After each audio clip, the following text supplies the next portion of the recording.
Alright guys, so while I'm waiting on a couple new parts to arrive, we're doing a little bit of a wheel overhaul, so I got some studs, some spacers, some center wheel caps on the way.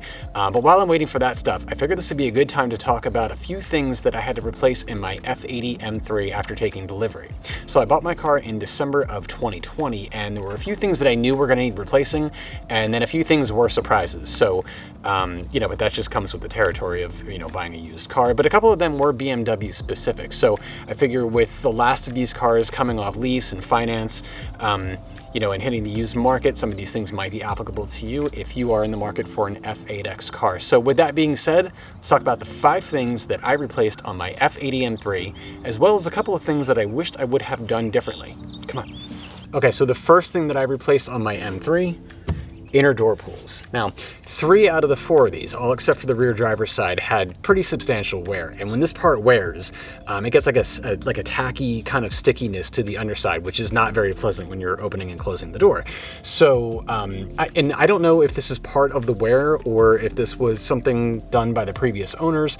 The rear passenger side actually had what felt like parts or like chunks missing from the underneath. So I don't know if somebody was kind of picking at it as it was disintegrating, or if that's just what happens when this part starts to wear, but needless to say, just the stickiness of it alone warranted some replacements. So this was one of the things where I wish I would have done a little bit more research, because I had the dealership do it, and dealerships are always going to pay more money. Actually, at the time that I was shopping for my car, I was already binge watching Keys Motorsports videos, but it wasn't until a few days after I got this done that I saw that they actually did do a video on how to replace this part.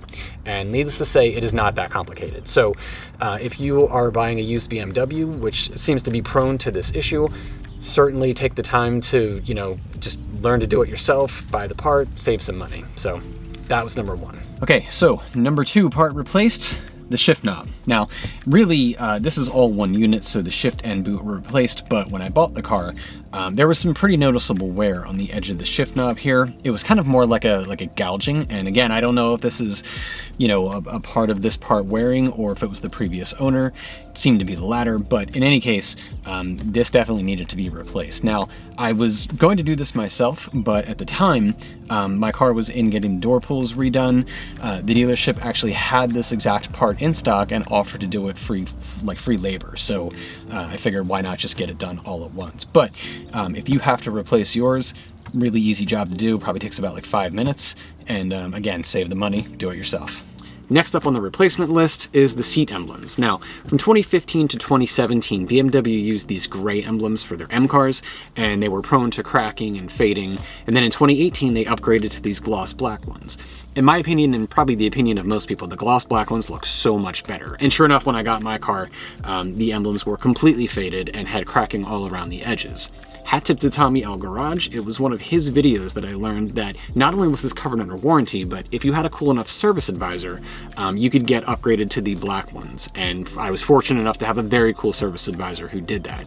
Now, unfortunately, these cars that would have the gray emblems are completely out of warranty at this point, but if you run into this issue, it is a pretty cheap part to fix, and it's very easy to do yourself. Next up on the replacement list, rear passenger door handle. Now, I'm not entirely sure how this happens. Again, I don't know what was going on with the previous occupant of this car, but when I got it, the inner side of the door handle had some noticeable paint missing. I just happen to have the original right here. So if you can see that, bring that in. Now, I don't know how that happens. I don't know if maybe the person wore a ring on their index finger, or maybe their pinky finger, or if it was just like a one-time event. In any case, it was something that touch-up paint couldn't fix, and it was driving me crazy. So finding a Yas Marina blue rear passenger side door handle for an F8X car is not actually that easy to do. And fortunately, I was able to find this one on eBay for a 2015. I don't want to know what happened to the rest of the car, but in any case, all the other ones that I found were just the front ones for an M3 or M4 that had the comfort access and the wiring for that, which you don't need for the back. And I actually wish I would have done a video for the replacement of this part, because it really wasn't that easy. Getting the door handle off, super easy, and even this end cap to get back on was simple, but the way that you had to get the handle back in, you kind of had to like angle it a certain way and get this piece snapped in. After a lot of trial and error, I once again recruited the puzzle mind of my wife to help me figure it out, and we eventually got it. But it would have been an interesting video to make in the off chance that anyone ever finds themselves in the situation where they have to replace the rear door handle of their car. But if you do, good luck finding one. Okay, last but definitely not least, rear tires. Now, it may seem like a given that when you buy an M car that you're going to have to replace the rear tires, and that is true, although not necessarily right when you take delivery of the car. In my case, the tires were actually in pretty good condition and the previous owner had replaced them once, but when I got the car, there was a nail in the tire. Now, I don't know if the car, like I said, the car was shipped from a dealership out of Florida. I don't know if when he took it off the truck outside of my neighborhood, if he happened to find a rogue nail, or if it happened at the dealership when it was being loaded. Doesn't really matter. Point was, nail in the tire.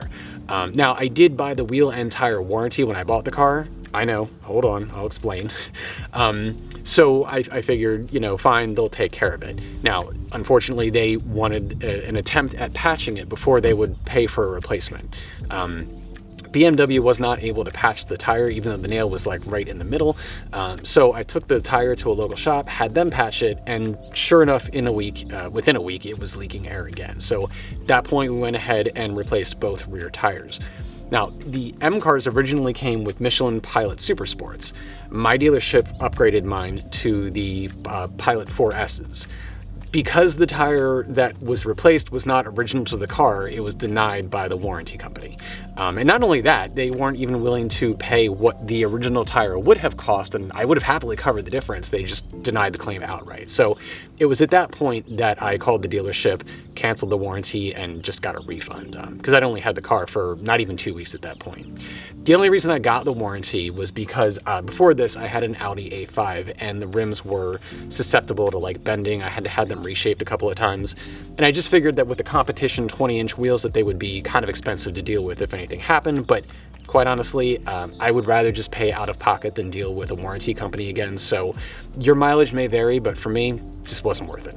Okay, so those are the 5 things that I replaced on my M3 after taking delivery. And like I said, for the most part, it was, you know, minor cosmetic stuff and to be expected with buying a used car. But a few of those things were BMW specific. So as more of these cars come on the market, you know, just a couple of things to look out for. But in the meantime, I'm gonna go hang out impatiently by the mailbox and wait for my parts to arrive. If you found this video helpful, feel free to give it a thumbs up and subscribe because a lot more M3 content coming.